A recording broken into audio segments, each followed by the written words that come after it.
Et restant toujours dans le Casse oriental, il pleut abondamment ces derniers jours sur la ville de Mbuji-Mayi. Une forte pluie a ralenti le rythme des travaux sur la quasi-totalité des chantiers ouverts par le gouvernement dans les chefs-lieux du Casse oriental.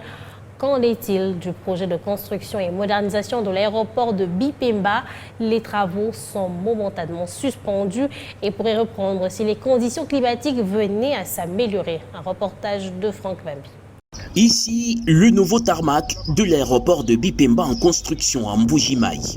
Plus que 30 à 40 cm de remblai à poser sur la plateforme, si l'on en croit le chef de la mission de contrôle. Le volume de remblai total à réaliser est autour de 176 215 000 m3. Et sur cette quantité, on a fait à peu près 90%. Dès que les conditions climatiques vont être favorables, en 2 semaines de saison sèche sans pluie, l'entreprise peut finaliser les remblais de cette plateforme et commencer à réaliser les structures de chaussée. Avancée significative également de travaux du deuxième lot de cet ambitieux projet du gouvernement de la République.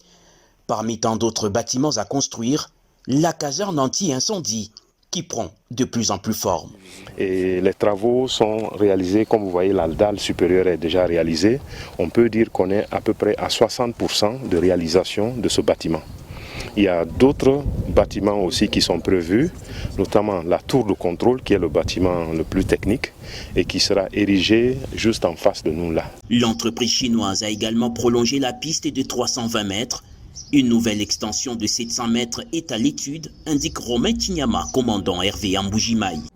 L'entreprise a déjà fait l'étude sur cette nouvelle prolongation. Donc on va ajouter 700 mètres à la distance prévue, de façon à ce qu'on ait 3 km de piste, donc 3000 mètres.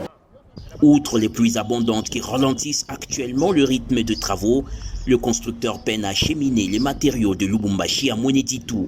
Et nous vous rassurons que ce n'est pas une chose facile. Donc la SNCC ne nous facilite pas la tâche.